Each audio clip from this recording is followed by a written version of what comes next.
Hello YouTube. I know looks kind of weird, the mic's like in my face, but it's GZTV. We're back with another video, and today we are going to be talking about the 2000 Canadian supernatural horror film directed by John Fawcett, written by Karen Walton. They developed this story kind of together, and they came together and made a pretty solid film. So, we're going to have the plot, the critical reception. Let's get straight into it.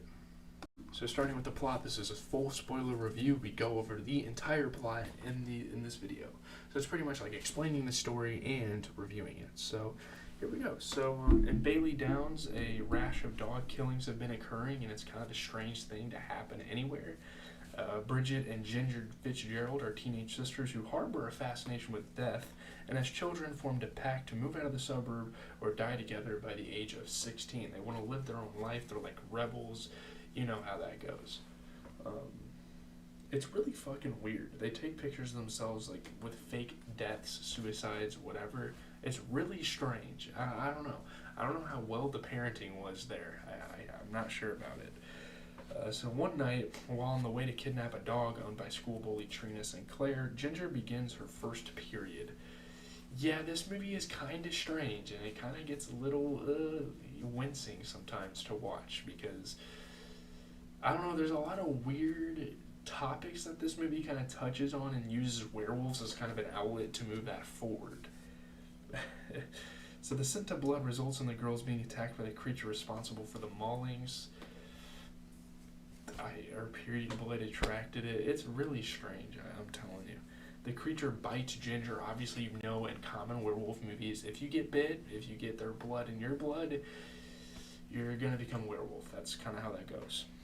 So as the girls flee, the creature is run over by a van belonging to Sam Miller, a local drug dealer who turns out to be actually a pretty cool guy, I guess, once you get to the bits and pieces of it. So following the attack, Ginger undergoes transformations that concern Bridget, slowly turning into a vampire, getting facial features like a vampire, bleeding randomly, all this sort of stuff. Her wounds heal quickly, and she starts to behave aggressively, grow hair from her scars, sprout a tail, and menstruate heavily, which is nasty, okay? I don't know why that would be a symptom of being a werewolf or transforming into a, lycanthrope? Is that what they call it? I don't know. She begins dating her classmate Jason McCarty, and she starts to become pretty much the school hoe because she's so aggressive. She's so, her hormones are just going fucking crazy right now. She's so, she has, testosterone in her at this point. So one night, Ginger bites Jason's neck and has unprotected sex with him despite his insistence to use protection. So there's a couple of things that this movie plays on. They talk about periods, they talk about unprotected sex and STDs and stuff. It kind of hints at it with this werewolf theme. It's really weird that they did that, but I think it kind of creates a unique environment for a movie. I think it's really cool what they did. Obviously it's kind of gross, but yeah, it's something new, I guess. Later, she furiously beats Trina in public and kills a neighbor's dog, so she is just out of her fucking element. Bridget seeks out Sam to obtain information on what his van struck, and they agree that Ginger was attacked by a werewolf and is transforming into one. So that's something you probably could have figured out at the fucking beginning when you see hair growing in random spots on her body. That shouldn't be. Yeah. Sam suggests infusing an extract of monkshood, also known as wolfsbane, a perennial plant often referred to in lycanthrope folklore. People say if you inject a lycanthrope with this, they'll return to their human form, I guess. Really weird local legends, or not local, but urban myths, legends. You gotta be thankful, though, because it sprouts movies like this. So. Trina accuses Ginger of kidnapping her dog. She fights with Ginger and is accidentally killed. Nobody actually killed her, which is kind of the crazy part of this scene. She falls back, smacks her head on the counter, and boom, dead. The sisters hide the body in a freezer. I mean, they could have painted this as an accident, and you couldn't prove that they killed her because, well, frankly, I guess they did it, but I don't know.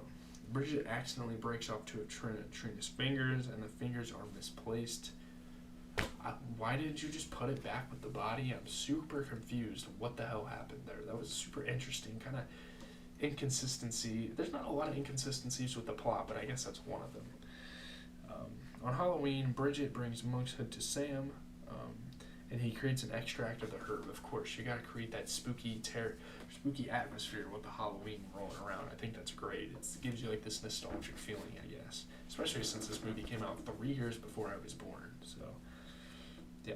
Bridget is attacked by Jason, who is infected by Ginger when they had sex, because blood on blood, I suppose, and defends herself by using the monk's foot syringe on him.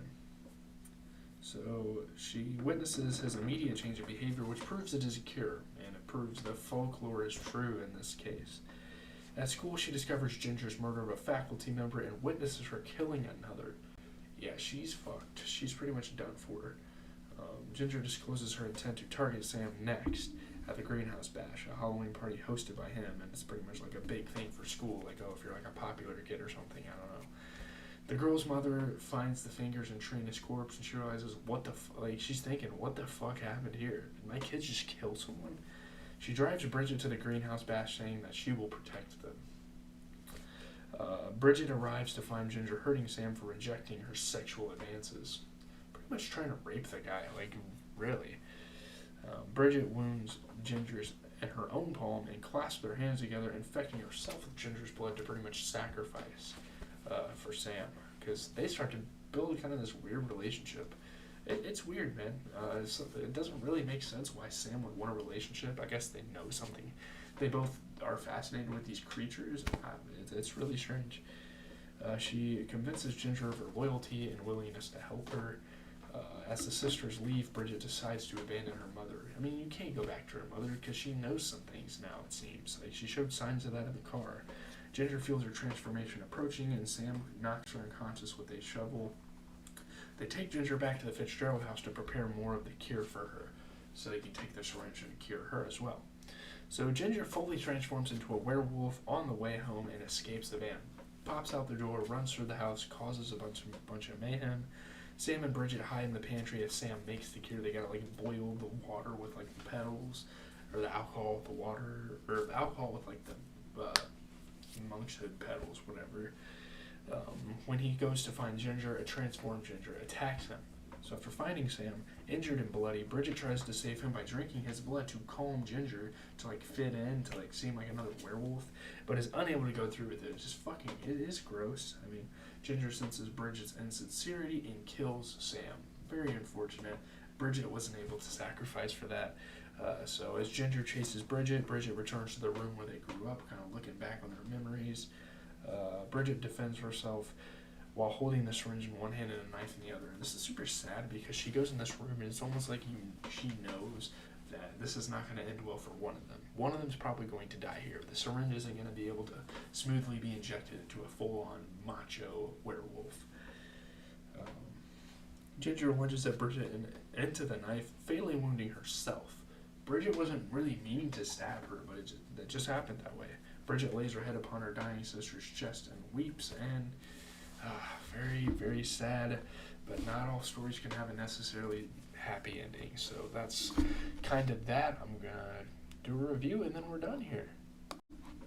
A lot of the movies I've reviewed recently haven't had too much reviews and too much to say about it, just because, well, this isn't a super huge movie. I'm sure, people that are fans of the horror genre have watched it, but it's not a big hit out there. It's not like an Avengers. It's not like say Friday the 13th. Well, I don't know why I said Avengers, because that's not horror, but yeah. I think it's a pretty good movie. I mean, the strong female cast and biting satire of teenage life makes Ginger Snaps far more memorable than your average werewolf movie or just teen flick in general. There's a lot of intricacies to this film that really separate it from the rest, and I think it's great. I mean, the quality of acting by the two leads, their horrific metamorphosis reminiscent of Cronenberg, the use of lycanthropy as a metaphor for puberty, and the dark humor, I think was all great, and it's super intelligent. Like, this movie just feels intelligent. It feels like the people that were making the movie knew what the hell they were doing, and just tied everything in just so well. I think this is a really good movie, actually.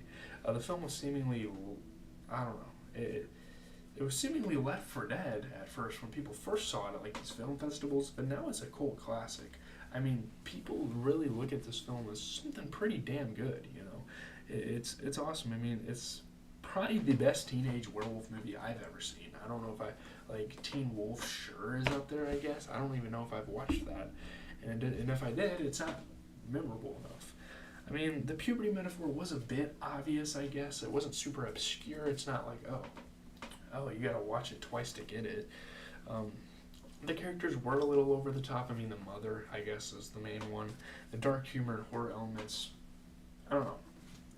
It's kind of hard to find a balance there, but, the lycanthropy to menstruation was interesting. I mean, it kind of lends itself to a feminist critique, I guess, here, by simultaneously depicting female bonds as important and fraught with difficulties. Ginger Snaps portrays the double binds teenage girl's face. Ginger is an embodiment of these impossible boundaries. She is at once sexually attractive and monstrous, natural and supernatural, human and animal, feminine and transgressive, a sister and a rival.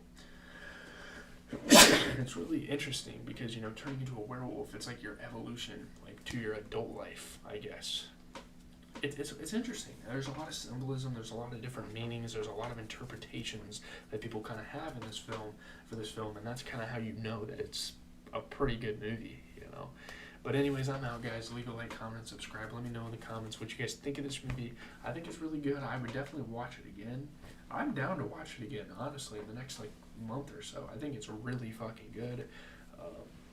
This is a Halloween movie for sure. If it's Halloween and you don't have a movie to watch and you haven't seen this, put it on, man. It's October, man. We're getting there. So have a good rest of your day, guys. I'm out.